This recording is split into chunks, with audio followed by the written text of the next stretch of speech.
আমার মা প্রতিদিন বিকাল 3টায় তালিমের উদ্দেশ্যে বাসা থেকে বের হবে, মাগরিবের পর বাসায় আসেন। কিছু বললে বাসা বিশৃঙ্খলা সৃষ্টি করে এবং বলে আল্লাহ তোমাদের বন্দেগী করতে পাঠায় নাই। ব্যবস্থা করণীয় কি? নেকাবের পরিবর্তে মেয়েরা যদি মুখে মাস্ক পরে তাহলে পর্দা আদায় হবে কি? আমার সন্তান বারবার তার মায়ের কোলে পেশাব করে দেয়, এ অবস্থায় বারবার কাপড় পাল্টে নামাজ আদায় করা কষ্টসাধ্য, এর সহজ ফয়সালা দিবেন। ওযু অবস্থায় চায়ের স্টলে বসে টিভি দেখছি, এরপর নামাজের সময় হলে মসজিদে যাওয়ার আগে কি আবার ওযু করতে হবে? কাঠবিড়ালির মাংস খাওয়া কি হালাল? খরগোশের মাংসের হুকুম কি? অনেকে বলে চুল কাটার পর গোসল না করে ঘরে ঢোকা যায় না, তাদের কথা কতটুকু সত্য? মহিলাদের মাথার চুল বিক্রি করা যাবে কিনা? আমি একজনের কাছ থেকে কিছু কিছু করে টাকা ধার নিয়েছিলাম, এখন কারো মনে নেই কত নিয়েছিলাম, কিভাবে পরিশোধ করব? আমি অষ্টম শ্রেণীর ছাত্র, ফজরের সময় একা একা মসজিদে যেতে ভয় লাগে, আমার জন্য কি বাসায় একা একা নামাজ পড়ার অনুমতি আছে? অনেকে বলে চুল কাটার পর গোসল না করে ঘরে ঢোকা যায় না, তাদের কথা কতটুকু সত্য?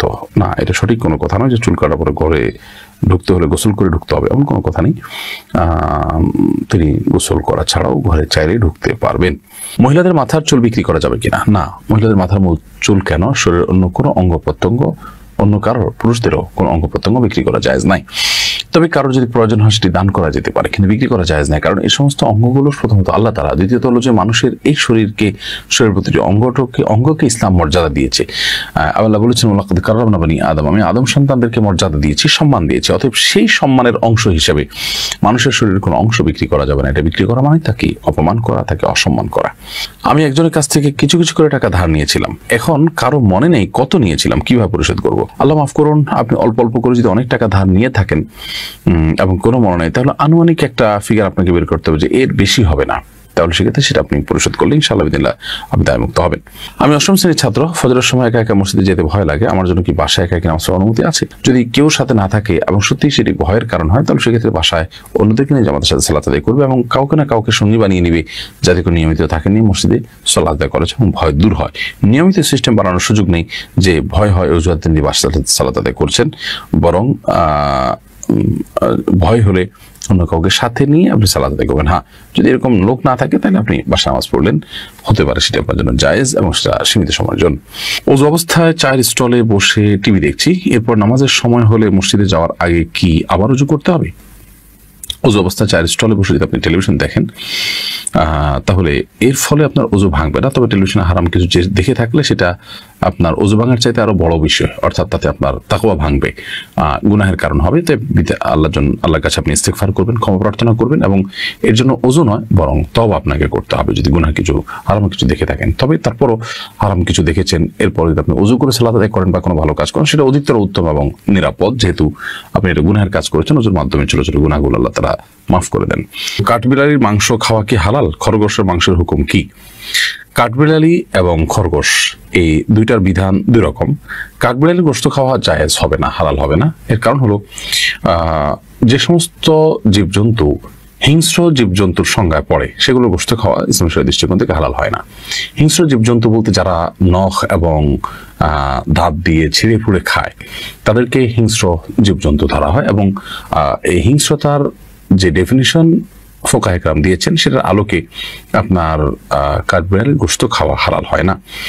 আর এর বাইরে খরগোশের গোশত এটিকে হালাল নবী করিম সাল্লাল্লাহু আলাইহি ওয়াসাল্লাম যে খেয়েছেন, সাহাবায়ে কেরামকে খাওয়ার অনুমতি দিয়েছেন, বিধায় খরগোশ এর গোশত আমরা খেতে পারবো, কিন্তু কাঠবিড়ালির গোশত আমরা খেতে পারবো না। কাঠবিড়ালি সহ এই জাতীয় অনেক প্রাণী আছে যেগুলো মানে আমরা প্রচলিত অর্থে হয়তো হিংস্র নাও বলতে পারি, কিন্তু ফোকাহে কেরাম হিংস্রতার যে বা হিংস্র প্রাণী হওয়ার জন্য যে ডেফিনেশন দিয়েছেন তার মধ্যে এটি পড়ে যাওয়ার কারণে সেটি খাওয়া হালাল নয়। আমি স্বপ্নে দেখেছি আমার স্ত্রীকে তালাক দিয়েছি, স্বপ্নে তালাক দিলে কি তালাক হয়? বিষয়টা নিয়ে খুবই আমি জড়িত, দয়া করে চিন্তামুক্ত করবেন। ভাই, স্বপ্নে যদি তালাক দেওয়া হয় তাহলে সে তালাকের কোনো ভ্যালু নাই এবং এর কারণে তালাক পতিত হয় না, কারণ স্বপ্ন এটা তার নিয়ন্ত্রণে নয়, তিনি স্বেচ্ছায় করেছেন, ব্যাপারটা সেরকম নয়। বিধায় স্বপ্নে কেউ তালাক দেখলে যে স্ত্রী তালাক হয়ে যায় ব্যাপারটা সেরকম না এবং এটার জন্য কোনো কাফারা বা ক্ষতিপূরণ দিতে হবে যে এরকমও নয়। স্বপ্ন নিছকই স্বপ্ন, বিধায় সেটা কোনো স্বপ্ন ব্যাখ্যাতা থেকে কোনো ইন্ডিকেট পাওয়া যায় কিনা তিনি জানতে পারেন, অথবা যদি এরকম কোনো ইন্ডিকেট না পাওয়া যায় তাহলে সেক্ষেত্রে এটা নিয়ে এত পেরেশান হওয়ার কোনো কারণ নেই। খোলাসা কথা হলো, স্বপ্নে আপনি আপনার স্ত্রীকে তালাক দিতে দেখেছেন, কাউকে বিয়ে করতে দেখেছেন, এর কারণে না বিয়ে হবে না তালাক হবে, এটা নিয়ে অরিড হওয়ার বা পেরেশান হওয়ার কিছু নেই।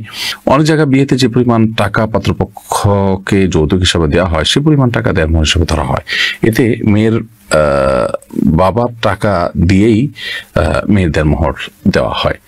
এই রসুম সম্পর্কে আপনার মন্তব্য কি? খুবই গর্হিত কথা। যৌতুক দিচ্ছে, আবার আপনার কি বলে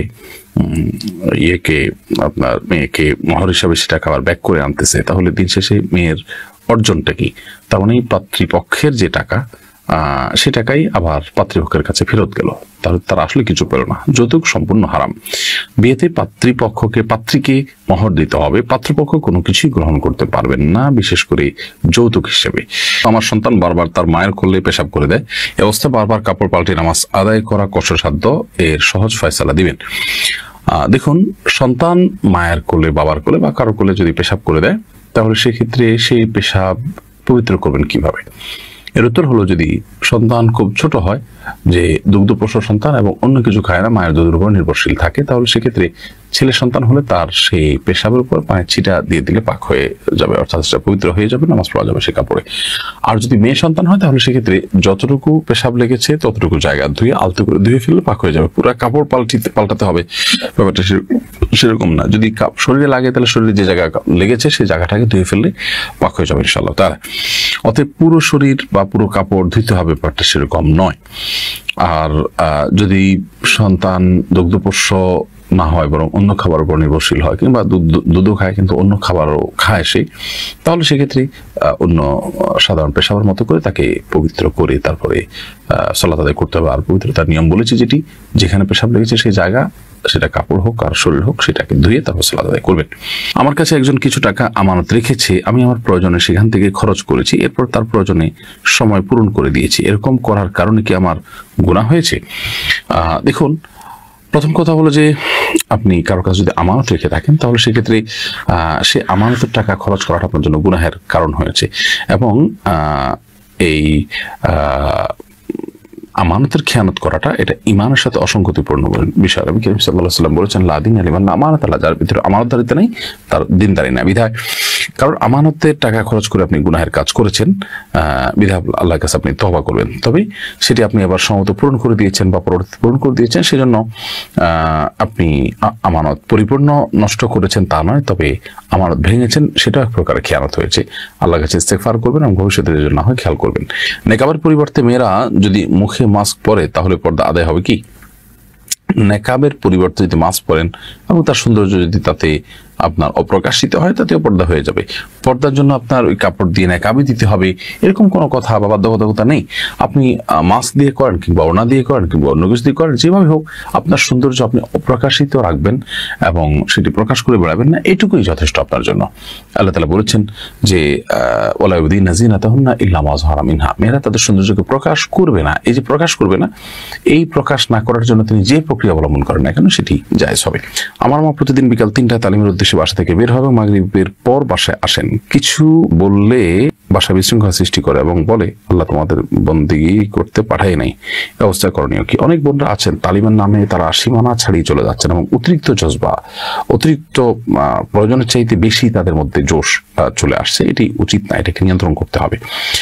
নারীদেরকে আল্লাহ রাব্বুল আলামিন এভাবে ঘুরে ঘুরে বারে বারে গিয়ে তালিম করার নির্দেশ দেননি, এবং এটা সাহাবী আসলাফদের মধ্যেও ছিল না।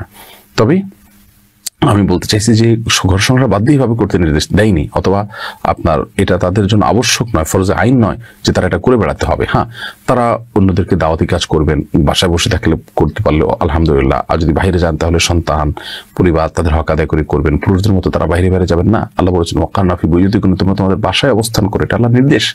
বিধায় তালিমের জন্য তারা গেলেন সপ্তাহে 1 দিন, সপ্তাহে 2 দিন, নির্দিষ্ট সময়, সংসারের কোনো অসুবিধা নেই, স্বামী বা অভিভাবকদের অনুমতি নিয়ে গেলেন, সেটা তিনি করতেই পারেন, এবং সেখানে গেলে তার ফিতনা পতিত আশঙ্কা থাকলো না ইত্যাদি শর্ত পূরণ করে তিনি করতে পারেন। কিন্তু নিয়মিত এবং প্রতিনিয়ত বের হয়ে যাওয়া, লম্বা সময়ের জন্য বের হয়ে যাওয়া, সন্তান সন্ততি পরিবার স্বামী সবাই এফেক্টেড হন, ক্ষতিগ্রস্ত হন, এবং এটা সবার শিডিউলের ভিতরে বিপর্যয় হয়, সেরকম পর্যায়ে হলে সেটা কিন্তু জায়েজ হবে না।